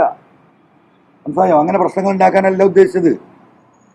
ഇപ്പം ഇതിനൊക്കെ നേതൃത്വം നൽകിയവൻ ഇവിടെ വന്നിട്ട് വേറെ ആരെങ്കിലും അച്ചാരം പിടിച്ചിട്ട് PV അൻവറെ ചവിട്ടി തേക്കാന്ന് വിചാരിച്ചാൽ അതിന് EN മോഹൻദാസ് വളർന്നിട്ടില്ല. ഇനി അതൊരു തർക്കമില്ല. അദ്ദേഹത്തിന്റെ കമ്മ്യൂണിസം എന്താണെന്നും അദ്ദേഹത്തിന്റെ നിലപാടുകൾ എന്താണെന്നും നമുക്ക് സംസാരിക്കാം. എനിക്ക് ആ വിഷയം പറയാനുള്ളത് മലപ്പുറം ജില്ലയിലെ പാവപ്പെട്ട സഖാക്കളോടാ. വിശദീകരിക്കേണ്ടി വരും. അപ്പൊ ഇതൊക്കെ ഒരു പച്ചയായ യാഥാർത്ഥ്യമായി നിലമ്പൂർ ജനതയുടെ മുന്നിൽ നിൽക്കുക. ആകെ ആശ്രയിക്കാൻ ഒരു ആശുപത്രിയാണ്. 25 കോടി റുപ്യ കിട്ടിയിട്ട് കൊല്ലം 4 ഒരു സെന്റ് ഭൂമി വിട്ടുതരാൻ. ഇപ്പൊ അതിൽ റോഡ് ഉണ്ടാക്കാൻ, ഈ എന്താ പറയാ, ഫയർ സർവീസിന് പോകാൻ സ്ഥലാവസാനം വിട്ടു. അപ്പൊ കെട്ടുന്ന ബിൽഡിങ്ങിന്റെ കിഴക്ക് ഭാഗത്ത് ഒരു 5 മീറ്ററുള്ള ആ സ്കൂളിന്റെ ഗ്രൗണ്ടിന്റെ സൈഡിൽ കൂടെ ഈ ബിൽഡിംഗ് ചുറ്റിപ്പോകാൻ ഒരു ഫയർ എക്സിറ്റ് കിട്ടിയാൽ ആ 25 കോടി റുപ്യയുടെ ബിൽഡിംഗ് അവിടെ വരും. ഒരു NOC വേണ്ട ഇവിടുന്ന് എഡ്യൂക്കേഷൻ ഡിപ്പാർട്ട്മെന്റിന്. എത്ര പണിയെടുത്താലും നീങ്ങൂല, എന്ത് ചെയ്താലും നീങ്ങില്ല. അപ്പൊ എന്താ ഉദ്ദേശം? 21 ശ്രമിച്ചു, നടന്നില്ല. ഇനി 26 ഈ ചങ്ങാതി. കാരണം ബൈപ്പാസ് ഇല്ലാതെ ജനങ്ങളെ എനിക്ക് ഫേസ് ചെയ്യാൻ കഴിയില്ല. അവർക്ക് അറിയാം, ഞാൻ പലപ്പോഴും പറഞ്ഞിട്ടില്ല, ബൈപ്പാസ് വിഷയം തീർത്തില്ലെങ്കിൽ ഞാൻ മത്സരിക്കില്ല എന്ന് പാർട്ടിയുടെ മുന്നിൽ എഴുതി കൊടുത്തിട്ടുണ്ട് ഞാൻ. അപ്പൊ എന്താ, നമ്മൾ സതുദ്ദേശത്തോട് ചെയ്യുക. അപ്പൊ അവിടെ എന്താ, അത് ശരിയാ, ബന്ധം ഉപ്പരി അത് ബ്ലോക്ക് ചെയ്ത് വെച്ചിരിക്കുക. നിലമ്പൂരിലെ ജനതകളോട് പലതും പറയാനുണ്ട്. ഇപ്പൊ കെട്ടിടം നിലമ്പൂർ കോളേജ് എത്ര കൊല്ലം, എല്ലായിടത്തും കോളേജായി. ഭൂമി എടുത്തു കൊടുത്തിട്ട് അറിയില്ലേ, പൂക്കോട്ടുപാടം ഗവൺമെന്റ് കോളേജ് ഇപ്പൊ അവിടെ വാടക ബില്ലിൽ നടത്തുകയാണ്. ഭൂമി കിട്ടാതെ എല്ലാവരും ഭൂമി കൊടുത്തിട്ട് ആറായി. ഇതിന്റെ സർവേ നടക്കൂല. എന്ന് നോക്കിയാലും സർവേ, ഈ സർവേ അങ്ങോട്ട് പോകും, അത് തിരുവനന്തപുരത്ത് ഇങ്ങോട്ട് തട്ടും, പിന്നെ ഒരു ക്ലാരിഫിക്കേഷൻ അങ്ങോട്ട് തട്ടും. ബൈപ്പാസ്, നിലമ്പൂർ ബൈപ്പാസ്, ഈ പറയുന്ന ജില്ലാ ആശുപത്രിയുടെ സ്ഥലം വിട്ടുകെട്ടല്, കോളേജ്, മൂന്നും ഈ ചങ്ങാതി ഈ EN മോഹൻദാസ് ബ്ലോക്ക് ചെയ്ത് വെച്ചിരിക്കുന്നു. വേറെ ആരുമില്ല. ഇനി അവിടെ തീർന്നിട്ടില്ല. ഇയാള് ഒരു എന്താ പറയാ, ഞാൻ ഒരു കമ്മ്യൂണിസ്റ്റ് നേതാവിന്റെ മേലിൽ ഞാൻ എന്താ പറയാ RSS ബാന്ധവം ഇതുവരെ പറഞ്ഞിട്ടില്ല. പക്ക RSS അവൻ. ഞാൻ തെളിവേം പറഞ്ഞുതരാം. എന്നോടുള്ള വിരോധം എന്താ? ഈ ജില്ലാ സെക്രട്ടറിക്ക് ഞാൻ 5 നേരം നിസ്കരിക്കും, അതയാൾക്ക് സഹിക്കില്ല. മലപ്പുറത്തെ ഈ സുജിത്ദാസിന്റെ ഈ വിഷയം, ഈ ഒരു കമ്മ്യൂണിറ്റിയെ ഇങ്ങനെ ക്രിമിനൽ വരിക്കുന്നത് ശരിയല്ല. DCS നിങ്ങൾ ഇടപെടണം. എത്ര വട്ടം ഞാൻ പോയി പറഞ്ഞിട്ടുണ്ടെന്ന് ചോദിക്കും നിങ്ങൾ. നമുക്ക് പബ്ലിക്കായിട്ട് പറയാൻ വയ്യല്ലോ. ഞാനതാ ഇന്നലെ പറഞ്ഞു, എന്റെ വേലിക്കെട്ടുകൾ മാറ്റി തന്നു. ഈ ജിഫ്രി വിഷയം എവിടെ, താനൂര്, പച്ചയായ സത്യല്ലേ? എത്ര ന്യൂനപക്ഷങ്ങളുടെയാണ് ഈ പറയുന്ന മയക്കുമരുന്ന് കേസിൽ പ്രതിയാക്കിയിട്ടുള്ളത്? ഞാൻ അവരുടെ സംഗമം വിളിക്കാൻ പോവുക. നിരപരാധികളായ, ഞാൻ കള്ളക്കടത്ത് സംഘത്തിന്റെ പിന്നിലും PV അൻവർ ആയിക്കോട്ടെ, കുഴപ്പമില്ല. നിങ്ങൾക്കൊക്കെ ഈ ഇരിക്കുന്ന എല്ലാ മലപ്പുറത്തെ പത്രപ്രവർത്തകർക്കൊക്കെ ബോധ്യമുണ്ടല്ലോ എന്തെല്ലാം അനുഭവങ്ങൾ, ഏതെല്ലാം കുടുംബങ്ങളെ നിങ്ങൾ പോയി കണ്ട്. നിങ്ങൾക്കൊരു മനസാക്ഷി ഉണ്ടല്ലോ, ആ മനസാക്ഷിയിൽ നിങ്ങൾക്ക് ബോധ്യപ്പെട്ടിട്ടുണ്ടല്ലോ ഇതിൽ കള്ളക്കളിയുണ്ടെന്ന്. അപ്പൊ അതിൽപ്പെട്ട ആളുകളെ പുറത്തേക്ക് കൊണ്ടുവരാൻ പോവാണ്. ഇനിയിപ്പോ കള്ളക്കടത്തിന്റെ ഭാഗം കൂടി PV അൻവർ ആയിക്കോട്ടെ, ഇതെല്ലാം കൂടെ പറഞ്ഞ് നിങ്ങൾ ജയിലിൽ തള്ളട്ടെന്ന്. അപ്പൊ EN മോഹൻദാസ് എന്ന് പറയുന്ന ഈ പറയുന്ന അദ്ദേഹത്തിനോടുള്ള മുസ്ലിം വിരോധം, ഇനി മുസ്ലിം വിരോധത്തിൽ നിൽക്കുകയാണെങ്കിൽ കുഴപ്പമില്ല. മുസ്ലിം വിരോധികളെ നമ്മൾ ഒരുപാട് കണ്ടിട്ടുണ്ട്. നിലമ്പൂർ മണ്ഡലത്തിന്റെ പ്രത്യേകത എന്താ? നിലമ്പൂർ മണ്ഡലത്തിന്റെ പ്രത്യേകത മലയോര മേഖലയാണ്. അവിടെയുള്ള വിദ്യാഭ്യാസ സ്ഥാപനങ്ങളിൽ, എയ്ഡഡ് സ്ഥാപനങ്ങളിലും അൺഎയ്ഡഡ് സ്ഥാപനങ്ങളിലും മഹാഭൂരിപക്ഷം ക്രൈസ്തവ സഭകൾക്ക് കീഴിലുള്ളതാണ്. സ്വാഭാവികമായിട്ടും അവിടുത്തെ സ്കൂളുകളുടെയും ഈ പറയുന്ന കോളേജുകളുടെയൊക്കെ ഡെവലപ്മെന്റിന് വേണ്ടിയിട്ട് സർക്കാരിന് MLA ഫണ്ടിൽ നിന്നും കൊടുക്കാവുന്ന ചില പണങ്ങളുണ്ട്. ഞാൻ പരമാവധി കൊടുത്തിട്ടുണ്ട് ഈ പറയുന്ന എല്ലാ സ്ഥാപനങ്ങൾക്കും. നമ്മളത് ജാതിയും മതവും നോക്കിയിട്ടല്ല കൊടുക്കുന്നത്. കാരണം ആ പ്രദേശത്തിന്റെ വെൽഫെയറിന് അവിടെ സർക്കാർ സ്ഥാപനങ്ങൾ കുറവാണ്. ഇവരാണിത് ചെയ്യുന്നത്. 2 പ്രാവശ്യം ഈ പറയുന്ന എന്താ പറയാ EN മോഹൻദാസ് എന്നെ വാൺ ചെയ്തിട്ടുണ്ട്. പാർട്ടിയുടെ നയേ ഇത്തരത്തിലുള്ള മതന്യൂനപക്ഷങ്ങൾക്ക് സർക്കാരിന്റെ ഫണ്ട് കൊടുക്കലല്ല. അതുകൊണ്ട് നിങ്ങളത് നിർത്തണം. ഇവിടുന്ന് തിരുവനന്തപുരത്ത് കൊടുത്ത കത്ത് അതാത് ഡിപ്പാർട്ട്മെന്റുകളിൽ നേരിട്ട് വിളിച്ചു പറഞ്ഞ് ചവിട്ടിയിട്ടുണ്ട് ഈ ചങ്ങാതി. അറിയോ? ഞാൻ എയ്ഡഡ് സ്ഥാപനങ്ങൾക്ക് ഞാൻ അദ്ദേഹത്തോട് അതിനൊരു ന്യായീകരണം പറഞ്ഞിട്ടുണ്ട്. ഇനിയിപ്പോൾ അതും കൂടെ പറയാം. നിങ്ങൾ എന്നെ പരിശോധിച്ച് നോക്കുക. ഇതാ ഇവിടെ നമ്മളെ നിലമ്പൂരത്തെ ഇവരൊക്കെ ഇവിടെ ഉണ്ടല്ലോ, പ്രശാന്തൊക്കെ ഇവിടെ ഉണ്ടല്ലോ. നിലമ്പൂരിലെ വിദ്യാഭ്യാസ സ്ഥാപനങ്ങൾ നിങ്ങൾ മൊത്തം പരിശോധിച്ച് നോക്കിയാൽ ക്രിസ്ത്യൻ കമ്മ്യൂണിറ്റിയില്ല ഭൂരിപക്ഷവും. ഇതെങ്ങനെ ഉണ്ടായതാ? ഈ പാവപ്പെട്ട മലയോര കർഷകര് പതിറ്റാണ്ടുകൾക്ക് മുമ്പ് അവരുടെ ജീവിത പ്രശ്നമായി വന്ന് ഈ മലയോരത്ത് കൃഷി ചെയ്ത് ഇവിടെ ജീവിച്ച സാധുക്കളാ. അന്ന് ഈ സൊസൈറ്റിയെ നിലനിർത്താൻ എല്ലാ സ്ഥലത്തും ഒരു ചെറിയ ചർച്ച ഉണ്ടാവും, ചെറിയൊരു പള്ളി. ആ പള്ളിയോടൊപ്പം ഒരു പള്ളിക്കൂടവും എന്ന ക്രൈസ്തവ സഭകളുടെ ഒരു കൺസെപ്റ്റാണ് ഈ മലയോര മേഖലയിൽ മുഴുവൻ ഈ സ്ഥാപനങ്ങൾ ഉണ്ടാകാനുള്ള കാരണം. അവരുടെ വലിയ സംഭാവനയാണ്. സത്യത്തിൽ നമ്മുടെ മലപ്പുറം ജില്ലയിലെ കിഴക്കൻ ഏറനാടിന്റെ വിദ്യാഭ്യാസ പുരോഗതിക്ക് മുസ്ലിം കമ്മ്യൂണിറ്റിക്കും ഹൈന്ദവ കമ്മ്യൂണിറ്റിക്കും ഉണ്ടായിട്ടുള്ള പുരോഗതിയുടെ പിന്നിൽ ഇവരുടെ നിസ്വാർത്ഥമായ സേവനമാണ്. ഞാൻ ഈ DCSനോട് EN മോഹൻദാസിനോട് പറഞ്ഞു, DCS നിങ്ങൾ അങ്ങനെ പറയാൻ പാടില്ല, ഇത് കമ്മ്യൂണിസ്റ്റ് പാർട്ടിയാണ്, ആ മലയോര മേഖലയിൽ ജീവിക്കുന്ന പാവപ്പെട്ട മനുഷ്യരാണ്, അവിടെ നിങ്ങൾ ജാതി മതവും കലർത്താൻ നിൽക്കില്ലേ. മാത്രമല്ല DCS നിങ്ങളൊന്ന് പോയി അന്വേഷിക്കുക, ഒരു സ്കൂളിൽ ഒരു ഫംഗ്ഷന് പോയ 500 കുട്ടികൾ പങ്കെടുക്കുന്ന ഒരു ഫംഗ്ഷന് ഈ ക്രൈസ്തവ സഭകൾ നടത്തുന്ന ആ ഫംഗ്ഷനിൽ നമ്മൾ പോയാൽ കാണാം 10% ക്രിസ്ത്യാനി കുട്ടികൾ ഉണ്ടാവില്ല. അത്രേ ഉള്ളൂ അവിടെ പോപ്പുലേഷൻ. അവർ അതിൽ 40% നെൽമൂരിനെ സംബന്ധിച്ച് ഹൈന്ദവ കുടുംബത്തിൽ നിന്ന് വരുന്ന മുസ്ലിം സമുദായത്തിൽ വരുന്ന കുട്ടികളാണ്. ഒരു 10-15 ക്രിസ്ത്യാനികളുള്ളത്. അവിടെയാണ് ഇവർ ഈ പണം ചെലവാക്കിയിട്ട് ഇവരെയാണ് വർഗീയവാദികൾ എന്ന് പറയുന്നത്. EN മോഹൻദാസിന്റെ മനസ്സ് നിങ്ങൾ നോക്കണം. ആ ക്രൈസ്തവ സഭകളിൽ അവരുടെ ക്രിസ്ത്യാനിറ്റി ഉണ്ടാക്കാനല്ല ഈ വിദ്യാഭ്യാസ സ്ഥാനം നടത്തുന്നത്. അവിടെ പഠിക്കുന്നതിൽ മഹാഭൂരിപക്ഷവും ഹിന്ദുക്കളും മുസ്ലിങ്ങളും. അപ്പൊ അതാണ് ഈ ചങ്ങാതിയുടെ നിലപാട്. ഇത് സൂചിപ്പിച്ചുകൊണ്ട് ഞാൻ പാർട്ടിക്ക് കത്ത് കൊടുത്തിട്ടുണ്ട്, സംസ്ഥാന കമ്മിറ്റിക്ക്. ഈ പറയുന്ന അൻവർ ഒന്നും പറഞ്ഞില്ല, പാർട്ടി പറഞ്ഞില്ല എന്ന് പറയുന്നില്ലേ, ഈ നിലപാട് ശരിയല്ല എന്ന് പറഞ്ഞിട്ട്. ഇനിയിപ്പോ അടുത്ത കാലത്ത് മഹേഷേ, നിങ്ങൾക്കൊക്കെ അവിടെ DC ഒക്കെ ബന്ധമുണ്ടല്ലോ, അല്ല അത്യാവശ്യം ബന്ധമുണ്ടല്ലോ. പാർട്ടിയിലെ ഒരു ജില്ലാ സെക്രട്ടേറിയറ്റ് മെമ്പർ, ആകെ 4 ആളാണല്ലോ ജില്ലാ സെക്രട്ടേറിയറ്റ്, ആ പാർട്ടി ഓഫീസിൽ നിന്ന് ഈ പറയുന്ന DCSനെ ചവിട്ടാൻ നീറ്റിട്ട് പിടിച്ചു മാറ്റിയിട്ടുണ്ട്. നിങ്ങളൊന്ന് അന്വേഷിക്കുക. ഒരുപാട് കാലം മുമ്പൊന്നുമല്ല. അതൊരു ന്യൂനപക്ഷ സമുദായത്തിൽപ്പെട്ട സെക്രട്ടേറിയറ്റ് മെമ്പറാ. കോളറിന് പിടിച്ചു. നിന്റെ RSS സ്വഭാവം നിന്റെ വീട്ടിൽ കാണിച്ചാൽ മതി, പാർട്ടി ഓഫീസിൽ വേണ്ടട്ടോ എന്ന് പറഞ്ഞു. സെക്രട്ടേറിയറ്റ് മെമ്പർ ഇപ്പൊ 5-6 മാസം മുമ്പ് നിലവിലുള്ള സെക്രട്ടേറിയറ്റ് മെമ്പർമാര്. അപ്പൊ അത്രത്തോളം RSS വൽകൃത മനസ്സുമായിട്ട് നിൽക്കുക. ഈ സുജിത് ദാസ് വിളിക്കുന്നത്, ഞാൻ പുറത്തുവിടാത്ത ഫോണുണ്ട്, ഈ മോഹൻദാസിനെ പറ്റിയൊക്കെ പറയുന്നത്. അങ്ങോരെ എന്തോ നല്ല മനുഷ്യനാന്നേ, എനിക്ക് അങ്ങോരെ കാണുമ്പോൾ തന്നെ എന്തോ ഒരു മനസമാധാനം എന്നറിയോ. എന്ത് പ്രശ്നം ഉണ്ടെങ്കിലും അങ്ങോര് പരിഹരിച്ചു തരും. എങ്ങനെയുണ്ട് പുറത്തൊക്കെ വിടണേ? ഇറങ്ങി ഓടേണ്ടി വരും EN മോഹൻദാസ് പാർട്ടി ഓഫീസിൽ നിന്ന്. എന്നെ കൊണ്ട് വിടിയിക്കരുത് പലതും. ഇന്നലെ അവൻ പറയുന്നുണ്ടല്ലോ, ഏതെങ്കിലും മനുഷ്യന്മാർ ചെയ്യോ ഫോൺ ചോർത്തൽ? ഇത്ര വൃത്തികെട്ട സ്വഭാവം ഉണ്ടോ? എന്താണ് ആ ഫോണിൽ പറയുന്നതെന്നൊക്കെ കേട്ടിട്ടുണ്ടോ? ചോർത്തിയതാ പ്രശ്നം, അതിൽ പറഞ്ഞത് ആർക്കും പ്രശ്നമില്ല.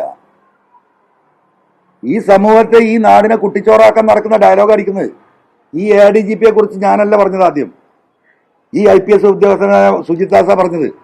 അയാൾ കൊള്ളക്കാരനും കള്ളനുമാണ്, വേണ്ടി വന്നാൽ കൊല്ലിക്കുന്നു എന്ന് പറയുന്നത്. ഞാൻ കംപ്ലീറ്റ് ആളുകളെ ഒന്നുകൂടി റെഫർ ചെയ്യട്ടെ, ഞാൻ വിട്ടുതരാം. എന്നിട്ട് ആരാ ഇവിടെ ശശിധരനെ കുറിച്ച് പറയുന്നത്? അദ്ദേഹം മണ്ണും മണലും പിടിച്ച് അതിന് പോവാണ്. DGP സാറ് അദ്ദേഹത്തിന്റെ കൊള്ളയും എന്താ പറയാ, കൊള്ളയും കള്ളക്കടത്തും സുഖമായിട്ട് നടത്തുന്നു കൊട്ടേഷന്. ഞാനാ പറഞ്ഞ് അതിന് EN മോഹൻദാസിന് ഒരു കുഴപ്പമില്ല. ഞാൻ ഈ പൊതുസമൂഹത്തിന് അത് കേൾപ്പിച്ചിട്ടില്ലെങ്കിൽ എന്താ സ്ഥിതി? നിങ്ങളിപ്പോ ഈ കോയിലും പിടിച്ചിന്റെ അടുത്തേക്ക് വരുമോ? ഈ സമൂഹം ഈ വിഷയം സീരിയസ് ആയി ഏറ്റെടുത്തത് അതിനുശേഷമല്ലേ? എന്നിട്ട് അത് കിടന്നിട്ട് ഇങ്ങനെ കോമരം തുള്ളണ മാതിരി തുള്ളുക EN മോഹൻദാസ്. മരുമനെ പറ്റി പറഞ്ഞേ, മരുമകനെ മാതിരി അങ്കിളല്ലേ, അങ്കിൾ. അപ്പം EN മോഹൻദാസ് ഒന്നും വല്ലാതെ പതറണ്ട. ഈ പാവപ്പെട്ട പാർട്ടി സഖാക്കളുടെ മുന്നിൽ തെളിവടക്കാൻ കൊടുക്കും ഈ ചങ്ങാതിക്ക സിന്ദാബാദ് കളക്കുന്നത്. പകലും RSSന് വേണ്ടി പ്രവർത്തിക്കുക ഈ ജില്ലയിൽ, ഈ കമ്മ്യൂണിറ്റിയെ തകർക്കാൻ. ഇതെന്ത് ഇപ്പൊ പറയുന്നു വെക്കും? ഇതൊക്കെ തന്നെ അതിലെ വിഷയം. ഈ കഴിഞ്ഞ 2-3 കൊല്ലമായിട്ട് തിരുത്താൻ തയ്യാറില്ല, ആവർത്തിച്ച് പറഞ്ഞുകൊണ്ടിരിക്കുക. അപ്പൊ പിന്നെ ഒരു ADGP പൂരം കലക്കി തെരഞ്ഞ് നിങ്ങൾ നടക്കണ്ട. അതിന്റെ റിപ്പോർട്ട് നിങ്ങൾ എന്തിനാവശ്യം മുഖ്യമന്ത്രിക്ക് ADGPനെ വിളിച്ചിട്ട് താൻ പോയിട്ടുണ്ടോ ചോദിച്ചാൽ തീരുന്ന പ്രശ്നമല്ലത്. എന്തിനാ ഈ അന്വേഷണം? ഞാൻ ചോദിക്കട്ടെ, ഇത് അല്ല, ഒരു ഒറ്റ മിനിറ്റ് ജനങ്ങളൊന്ന് ആലോചിക്കണ്ടേ? എന്താ അതിൽ കാര്യം? എന്തിനാ അത്ര വലിയ അന്വേഷണ കമ്മീഷൻ? ADGPയെ മുഖ്യമന്ത്രി നേരിട്ട് വിളിച്ചിട്ട് താൻ പോയിരുന്നടോ, നീ ഇങ്ങനെ RSS പോയി കണ്ടിരുന്നോ? ആ സർ കണ്ടിരുന്നു. നീ എന്തിനാ കണ്ടത്? ആ ചോദ്യത്തുമ്പോ തീരൂലേ? ഇനിയിപ്പോ അദ്ദേഹത്തിന് ഇപ്പൊ ഒളിഞ്ഞും മറിഞ്ഞും പോകണമെങ്കിൽ എന്താണ് ഇപ്പൊ ഒരു ADGPക്ക് ഒരു പൊളിറ്റിക്കൽ ലീഡറെ പബ്ലിക്കായി കണ്ടൂടെ? ഇത് വല്ല വിവാദം ഉണ്ടാവുമോ? തൃശ്ശൂർ ടൗണിൽ നിന്ന് കണ്ടൂടെ? തിരുവനന്തപുരത്ത് നിന്ന് കണ്ടൂടെ? ജനങ്ങളുടെ മുന്നിൽ വെച്ച് കണ്ടൂടെ? അപ്പൊ മുഖ്യമന്ത്രിക്ക് നേരിട്ട് ഒരു ചോദ്യത്തുമ്പോ തീരുന്ന വിഷയം ഈ മനുഷ്യരെ മുഴുവൻ മൂക്കുത്തി വട്ടപ്പാലം ചുറ്റിച്ചിട്ട് ഇനിയിപ്പോ അന്വേഷണ റിപ്പോർട്ടും കാത്തിരിക്കുക നിങ്ങള്. ഞാൻ കാത്തിരിക്കുന്നില്ല കേട്ടോ, ഞാൻ കാത്തിരിക്കുന്നേയില്ല. കാത്തിരിക്കുന്നവർ വിഡ്ഢികൾ, കാത്തിരിക്കുന്നവർ വിഡ്ഢികൾ. ഇനിയിപ്പോ എന്താ ചെയ്യാൻ പോന്ന്? ഇദ്ദേഹത്തെ ഒന്ന് എടുത്ത് ആ തൽസ്ഥാനത്ത് നിന്ന് മാറ്റി ശക്തമായ നിലപാട് ഗവൺമെന്റ് എടുത്തത് അല്ലേ? ഈ കസാലിയിൽ നിന്ന് എടുത്തിട്ട് ഞാൻ ഈ കസാലിയിൽ ഇരുന്നിട്ട് അപ്പുറത്തെ കസാലിക്ക് ഇരുത്തുക. ഈ നാടകത്തിലല്ലേ കാത്തിക്കുന്നത്? സസ്പെൻഡ് ചെയ്ത് PHQയുടെ ആ കോമ്പൗണ്ട് അവൻ കയറാൻ പാടില്ല, ഈ നൊട്ടോറിയസ് ക്രിമിനൽ. അതിന് സസ്പെൻഡ് ചെയ്യണം. പോലീസ് ഹെഡ്ക്വാർട്ടേഴ്സ് എന്ന് പറയുന്ന PHQയുടെ അകത്തേക്ക് കയറരുത്.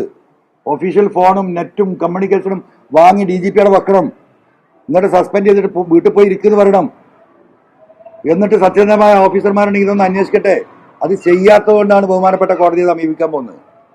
കോടതിയിൽ നമ്മളത് വിശദീകരിക്കും. ബഹുമാനപ്പെട്ട കോടതിക്ക് ഇത് തള്ളാൻ പറ്റുമോ? ചെറിയ കാര്യമാണോ? നേരത്തെ പുറത്തുവിട്ട ഫോണില് മറ്റൊരു ജില്ലാ സെക്രട്ടറി പറഞ്ഞു പോകുന്നുണ്ട്. എല്ലാ കാര്യങ്ങളും വിശദീകരിച്ചിട്ടില്ല. പറഞ്ഞത് മുഴുവൻ ഈ പറയുന്ന EN മോഹൻദാസിന്റെ എന്താ പറയാ സൗമ്യതയും അദ്ദേഹത്തിന്റെ സ്നേഹവാത്സല്യവും അദ്ദേഹത്തിന്റെ ഓഫീസിൽ വരുന്ന സമയവും എന്തൊരു കൃത്യമായിട്ടാണ് പാർട്ടിയുടെ കാര്യങ്ങൾ എന്താവശ്യം ഉണ്ടെങ്കിലും എന്നെ വിളിക്കും. MLA ഒന്ന് ചോദിക്കൂ അദ്ദേഹത്തോട്. അദ്ദേഹം പറഞ്ഞ ഏതെങ്കിലും ഒരു കാര്യം ഞാൻ ചെയ്യാതിരുന്നിട്ടുണ്ടോ? EN മോഹൻദാസിനെ കുറിച്ച് ഈ സുജിത്താസ് പറയുന്നു. അദ്ദേഹം ഒന്നും ഒരിക്കലും MLA എന്നെ വിളിക്കാറില്ലല്ലോ. MLA എന്നെ വിളിക്കുന്നത് അദ്ദേഹം അല്ലേ? അദ്ദേഹത്തോട് MLA പ്ലീസ് ഒന്ന് സംസാരിക്കൂ, ഞാൻ സംസാരിച്ചിട്ടുണ്ട്, പ്ലീസ് TCS എന്നെ ഒന്ന് കാണൂ. ഞാൻ അന്ന് പുറത്തുവിട്ട എന്താ സ്ഥിതി? ഈ ഈ ഈ ചങ്ങാതിയെ നിലനിർത്തിയത് എങ്ങനെയാ? ആകെ സുജിത്താന്റെ ക്വാളിറ്റി ഈ പാർട്ടി പ്രവർത്തകർ ഈ വിഷയമായിട്ട് പാർട്ടി ഓഫീസിൽ ചെല്ലുമ്പോൾ എന്താ പറയാ, നമുക്ക് ചെറിയ ബുദ്ധിമുട്ടൊക്കെ ഉണ്ട്, പക്ഷെ ലീഗുകാരെ കയറ്റൂല കേട്ടോ. എങ്ങനെ പാർട്ടി സഖാക്കളോട് പറഞ്ഞ് ലീഗുകാരെ കയറ്റൂല കേട്ടോ. ആര്? സുജിത്താസ്. അപ്പൊ സുജിത്താസിന്റെ അഡ്ജസ്റ്റ്മെന്റ് ഉള്ള ലീഗ് നേതാക്കളുടെ പേരും കാര്യമല്ലോ വേറെ പറയുന്നുണ്ട്. ഞാൻ അവരോട് നീതി പുലർത്തിയിട്ടുണ്ടെന്ന് പറയുന്നുണ്ട്. ചില ഘട്ടത്തില് ലീഗിനെ വരച്ച വരിയിൽ നിർത്തിയിട്ടുണ്ടെന്ന് പറയുന്നുണ്ട്. അപ്പം എന്തെല്ലാം നാടകം ഈ സൊസൈറ്റിയെ, ഈ സഖാക്കളെ, ഈ കമ്മ്യൂണിറ്റിയെ ഒരു മറയിൽ നിർത്തിക്കൊണ്ട് ഈ പറയുന്ന EN മോഹൻദാസ് നടത്തിയെന്ന് ഇവിടുത്തെ പാർട്ടി സഖാക്കൾ നിങ്ങൾ മനസ്സിലാക്കിയാൽ മതി. ഈ സെക്രട്ടറി അടുത്തേക്കാണ് ഒരു അത്താണി തേടി പോകുന്നത്. അവിടെയാണ് ഞാൻ ഈ പറഞ്ഞ നെക്സസ്.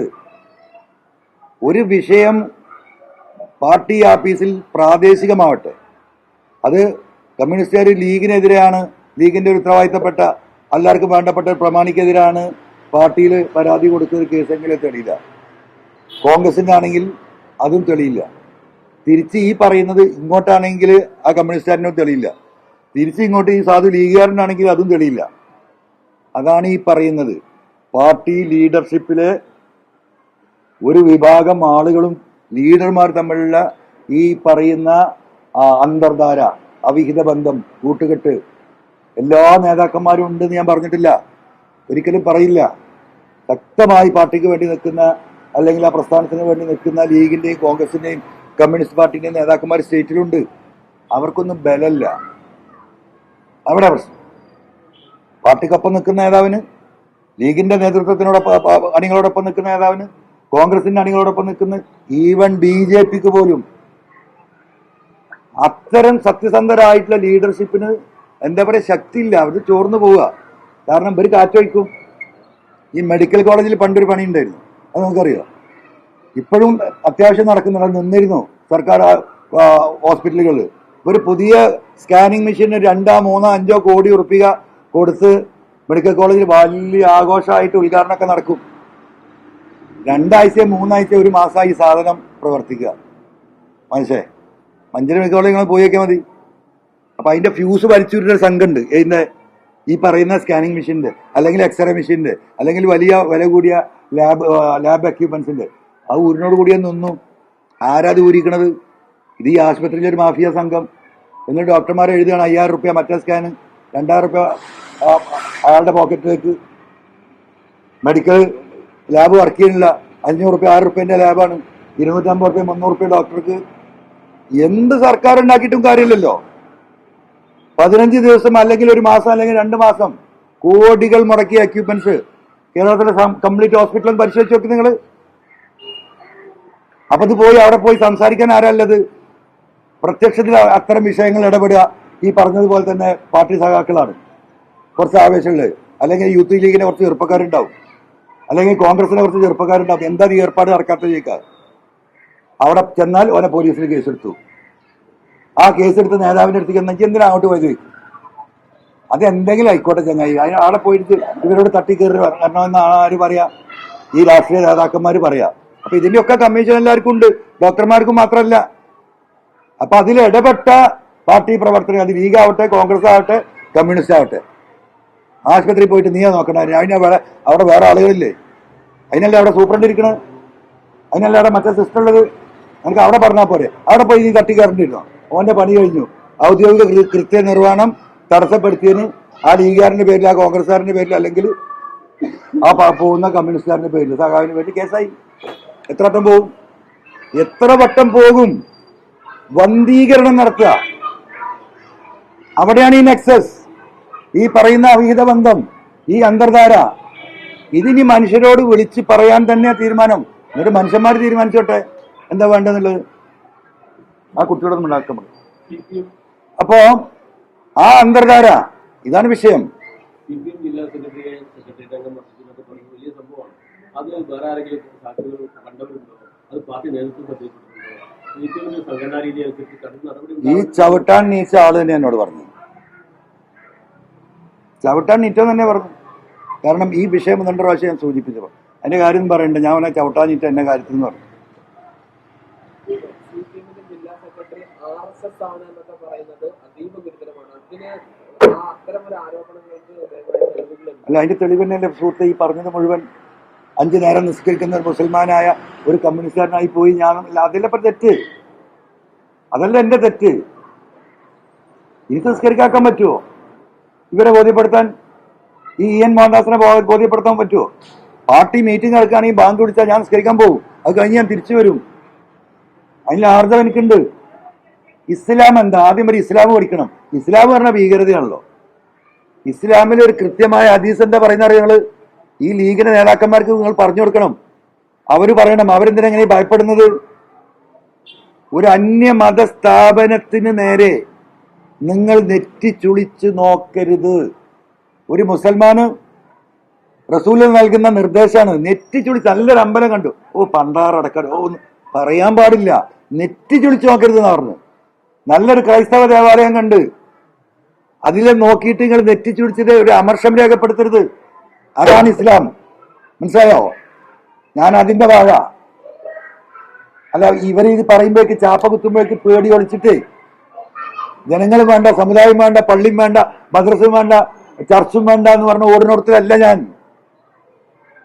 ഞാൻ 5 നേരം നിസ്കരിക്കണം മുസൽമാൻ, 5 നിസ്കരിക്കും. ഇവിടുത്തെ മതേതരത്വത്തിന് വേണ്ടി ഞാൻ പോരാടും. അതാണ് എന്നെ പഠിപ്പിച്ചത്. തൊട്ട അയൽവാസി അവന്റെ ജീവനും സ്വത്തിനും സംരക്ഷണം നൽകാൻ കഴിയാത്തടത്തോളം നീ മുസ്ലിം അല്ല എന്ന് പറഞ്ഞ്. അയൽവാസിയായ മുസ്ലിം എന്നല്ല, അയൽവാസിയായ മനുഷ്യൻ. അവന്റെ സ്വത്തിനും അവന്റെ ജീവനും സംരക്ഷണം കൊടുക്കാൻ കഴിയാത്തവൻ മുസൽമാൻ അല്ല. അതാ ദീൻ, അതാണ് ഇസ്ലാം. പറയാൻ ധൈര്യം വേണം. മനസ്സിലായോ? പറഞ്ഞുകൊണ്ടേയിരിക്കും. ഇവരൊന്ന് വരട്ടെ തടുക്കാൻ. പറ.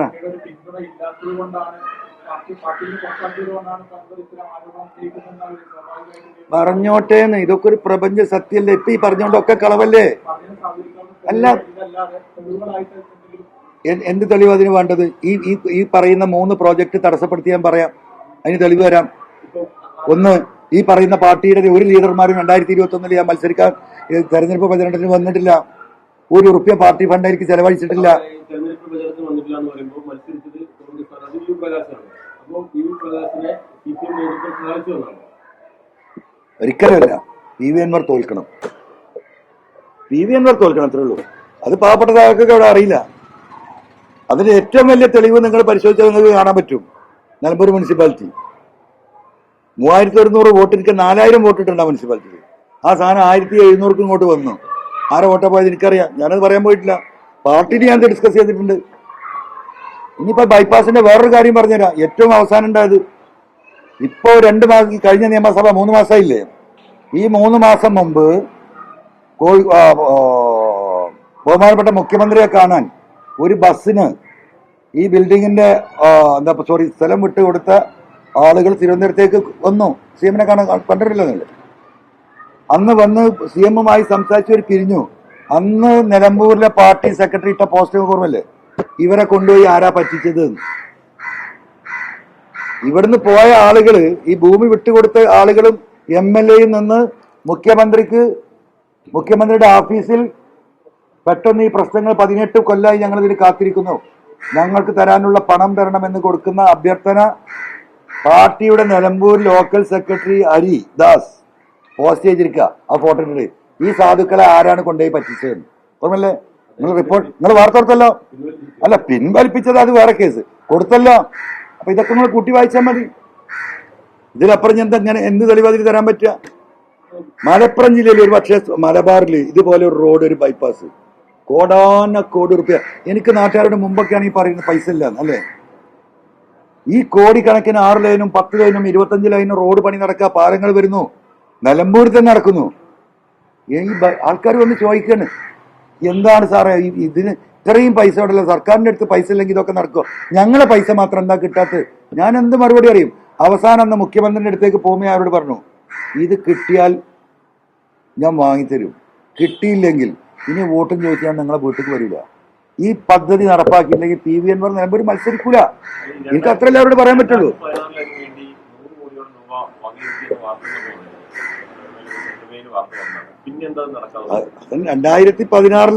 2016-17 വന്നു. 17 ബഡ്ജറ്റിലേ വന്നിട്ടുള്ളൂ. 100 രൂപ പ്രൊവിഷൻ വെച്ചിട്ട് വന്നേ. അത് പിന്നെ 2 വർഷത്തിന്റെ ഫയലേ കാണാനില്ല, ഒരു സ്ലോ പ്രോസസ്സിങ്ങിലായിരുന്നു. അത് കഴിഞ്ഞ് നിൽക്കുമ്പോൾ നമ്മളെ വേങ്ങര ഉപതെരഞ്ഞെടുപ്പ് വന്നു. അപ്പൊ ഈ പൈസ കിട്ടാത്ത പ്രശ്നമുണ്ട്. അപ്പം അതിന്റെ ഒരു ബാക്കി പത്രം ഞാൻ പറയുന്നില്ല, അത് വേറെ പൊളിറ്റിക്സ്. ഈ പറഞ്ഞ ഇന്റേണൽ എന്താ പറയാൻ പറഞ്ഞില്ലേ, നെക്സസ്, അതിന്റെ വേറെ കോലാണ്. അത് ഈ നെക്സസ് അല്ല, അത് വേറെ നെക്സസാണ്. അങ്ങനെ അന്ന് CM ഉണ്ട്, കോടിയേരി സഖാവ് ഉണ്ട്, അന്നത്തെ നമ്മുടെ finance minister Thomas Isaac, PWD minister ഇയാള് നമ്മളെ സുധാകരൻ, എല്ലാവരും ഉണ്ട് വേങ്ങര. അപ്പൊ ഞാൻ പോയിട്ട് പറഞ്ഞു ഒരു മീറ്റിംഗ് നടത്തണം. വിജയരാഘവൻ സഖാവിനോട് പറഞ്ഞു മീറ്റിംഗ്, എല്ലാവരും ഉണ്ടല്ലോ. അങ്ങനെ മീറ്റിംഗ് നടത്തി കോടിയേരി സഖാവിന്റെ നേതൃത്വത്തിൽ. കോടിയേരി സഖാവ് പറഞ്ഞ അർജന്റ് അൻവറിന് പൈസ കൊടുക്കണം എന്ന് പറഞ്ഞു. അപ്പൊ അതിന്റെ 10 ദിവസം മുമ്പാണ് 1000-ഓളം കോൺഗ്രസും ലീഗും ഒക്കെ പാടെ പാർട്ടിയിൽ വന്ന് ചേർന്ന് കോടിയേരി നിലമ്പൂർ സ്വീകരിച്ചത്. നിങ്ങൾക്ക് ഓർമ്മ ഉണ്ടാവും. അത് കഴിഞ്ഞിട്ടാ ആരെ സഹായിച്ചില്ലെങ്കിൽ അൻവറെ സഹായിക്കണം എന്ന് ആ സാധു കോടിയേരി ഇവരോട് പറഞ്ഞു. അപ്പൊ തോമസ് ഐസക് പറഞ്ഞു, നമുക്കൊരു പണി ചെയ്യാം, അൻവർ ഒരു പണി അതാണ് 110 കോടിയുള്ളൂ, അതിനെ സ്പ്ലിറ്റ് ചെയ്ത് 2 പ്രൊജക്റ്റ് ആയിട്ടാ, പകുതി മതിയാക്ക്, ഞാൻ പെട്ടെന്ന് പൈസ നേക്കാം. അങ്ങനെ അതാവണമെങ്കിൽ 6 മാസം പണിയിക്കണം ഈ PWD. അത് കൊടുത്തു. അവിടെ ചെന്നപ്പോഴേക്കും പിന്നെ ഇലക്ഷൻ വന്നു, നടന്നില്ല, മാറി. അപ്പൊ പിന്നെ അതിന്റെ അടിയിൽ തന്നെ ഇത് നീളം കണ്ടപ്പോൾ നമ്മൾ കിഫ്ബി, ഈ ലോകത്തിലെ എല്ലാ പദ്ധതി ഏറ്റെടുത്ത കിഫ്ബിയാ. അതാ സക്കരി അവിടെ നിൽക്കുന്നു. 5 കൊല്ലം അടുത്ത പണിയത് എന്റെ PA ആണ്, കഴിഞ്ഞ PA. 5 വർഷം അവൻ എടുത്ത പണിയതാ. കിഫ്ബിക്ക് കൊടുത്താൽ അങ്ങോട്ട് പോകും, ഇങ്ങോട്ട് വരും. എന്ത് കൊടുത്താലും കിട്ടും, ഇത് കിട്ടില്ല. കിഫ്ബി ഏറ്റെടുത്തില്ല 2021 ശേഷം.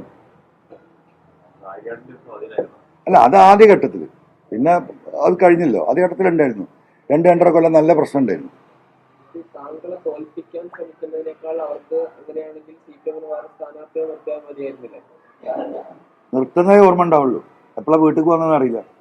അതുകൊണ്ട് തന്നെ നിർത്താതിരുന്ന്. പിന്നെ ഇവരുടെ ഈ ഇന്റൻഷൻ പാർട്ടി പ്രവർത്തകർക്കൊന്നും അറിയില്ലല്ലോ. ഈ പറയുന്ന മലപ്പുറത്തിന്റെ ഈ പറയുന്ന ഇവന്റെ ഇന്റൻഷൻ, ഈ മോഹൻദാസിന്റെ ഇന്റൻഷൻ പാർട്ടി സഖാക്കൾക്ക് അറിയില്ലല്ലോ. പാർട്ടി സഖാക്കൾ മരിച്ചു പണിയെടുത്തിട്ടുണ്ട്, യാതൊരു തർക്കമില്ല. ആ സാധുക്കളും ഞാനും ഒറ്റയ്ക്കായിരുന്നു. അവസാനം ഞങ്ങൾ വഴിക്കടന്ന് ഒരു റാലി നടത്തി. ആ റാലിയുടെ മുകളിൽ രക്ഷപ്പെട്ട. കാരണം ഞാൻ തോറ്റെന്ന് പ്രഖ്യാപിച്ച് നടക്കില്ലേ. അപ്പൊ ഇതൊക്കെ ഇവിടെ കഴിഞ്ഞു പോയിക്കണത്. ഇല്ല, സാമ്പത്തികമായിട്ട് ബ്രാഞ്ചുകളിലും ബാക്കിയിലൊക്കെ പാർട്ടി കൊടുക്കേണ്ട പൈസയൊക്കെ പാർട്ടി കൊടുത്തു.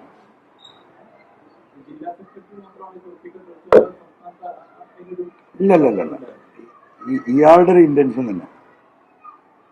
അതിൽ ഇയാൾ തന്നെ ഉള്ളൂ. അയാളുടെ പിന്നിൽ വേറെ ആരെങ്കിലും ഉണ്ടോ എന്ന് എനിക്കറിയില്ല. ഉണ്ടാകാൻ സാധ്യത വളരെ കുറവാണ്. അയാൾ അങ്ങനെ ഒരു മൂരാച്ചിയാണെന്ന് എനിക്ക് പലപ്പോഴും തോന്നിയിട്ടുണ്ട്. ആര് വന്നാലും, ഏത് തൊഴിലാളി വന്നാലും, ഏത് നേതാവ് വന്നാലും അവനോട് തട്ടിക്കയറും. ഒരു കാര്യം കണ്ട അങ്ങനെ. പക്ഷെ ഉള്ളു ഈ പറഞ്ഞ പോലെയാണ്. പോയ സഖാക്കളെ വിളിച്ചു നോക്കികള്. മൂരാച്ചി എന്ന് പറഞ്ഞല്ല, ഒരു ജാതി മറ്റു സ്വഭാവം ഉണ്ടല്ലോ വരുന്നവരോട്. നീ എന്തിനാണ് വന്ന്, നിങ്ങൾക്ക് അവിടെ കൊടുത്താൽ പോലെ അതെന്നൊക്കെ പറഞ്ഞിട്ട് വന്നവൻ ആകെ ഇതാക്കിയിട്ട് മെല്ലെ തടിയെടുക്കുള്ളൂ. അതാണ് മൂരാച്ചിത്തരം. അതല്ല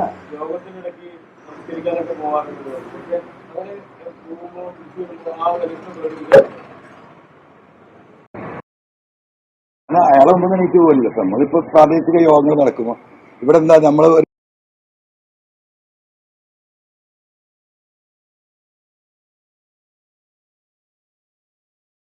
തുടങ്ങിയിട്ടുണ്ടാവുക. ബാങ്ക് വിളിക്കുമ്പോൾ എന്താവും, സ്വാഭാവികമായിട്ട് നമ്മൾ നിർത്തുമല്ലോ. അപ്പൊ ഞാനൊന്ന് ഇറങ്ങിപ്പോയിട്ട് പള്ളിന്റെ അടുത്ത് നിന്ന് പോയി ഞാൻ നിസ്കരിച്ച് വരും. എന്നിട്ടാണ് ഞാൻ പരിപാടിക്ക് കയറല്. സെക്രട്ടറി ആയിരിക്കുമ്പോഴാണ് മലപ്പുറം ജില്ലയിൽ നിലമ്പൂരായാലും താനൂരായാലും ഒക്കെ വിജയിക്കുകയും പാർട്ടി ഓഫീസ് വലിയൊരു പാർട്ടി ഓഫീസ് പണിയുന്നു, പാർട്ടിക്ക് വികസനവും MLA-മാരൊക്കെ ഉണ്ടാവുകയൊക്കെ ചെയ്ത് വലിയ പാർട്ടി ഓഫീസാണ്. അത് ഭയങ്കരനാണ്,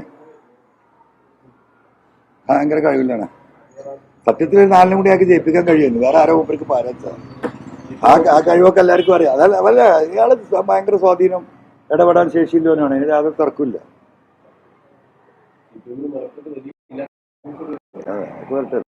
അത് പാവപ്പെട്ട പാർട്ടി സഖാക്കൾ 5 റുപ്യയും 10 റുപ്യയും എനിക്കറിയത്. ഞാൻ അത് പാർട്ടി ഓഫീസ് ഉണ്ടാക്കുന്നത് ഇവിടെ അഴിമതി നടത്തിയിട്ടല്ല. പാർട്ടി സഖാക്കൾ പാവപ്പെട്ടവർ അങ്ങാടി കൂടെ നടന്ന ഓരോ പാർട്ടി മെമ്പറും ഇത്ര ഉറുപ്പിക ഓണറേറിയം അല്ലെങ്കിൽ പൈസ കൊടുക്കണം എന്ന് 100, 200, 500 പാവപ്പെട്ട പാർട്ടി സഖാക്കൾ കൊടുത്തത് തന്നെയാണ് മലപ്പുറത്ത് വരാൻ പോകുന്ന പാർട്ടി ഓഫീസ്. അത് ബാക്കിയുള്ളയിടത്തുനിന്ന് കൈക്കൂലി വാങ്ങിയിട്ട് ഉണ്ടാക്കിയതൊന്നും ഞാനെന്താ വെച്ചാൽ എനിക്കൊരു സ്റ്റാൻഡ് ഉണ്ട്. നമുക്കറിയുന്ന യാഥാർത്ഥ്യം നമ്മൾ അങ്ങനെ തന്നെ പറയും. അങ്ങനെ തന്നെയാണ് ആ വലിയ കെട്ടിടം ഉയരുന്നത്. ഈ പാവപ്പെട്ട സഖാക്കളും അവരോട് സഹകരിച്ച സാധാരണ മനുഷ്യന്മാരും. പിന്നെ ആരെങ്കിലും സിമന്റ് കമ്പിയൊക്കെ കൊടുക്കും. ഇപ്പൊ എല്ലാ പാർട്ടിക്കും കൊടുക്കുന്നതാണ്. അതൊക്കെ സ്വാഭാവികമാണ്. അത്ര തന്നെ ഉള്ളൂ. നമുക്ക് അവസാനിപ്പിക്കാം.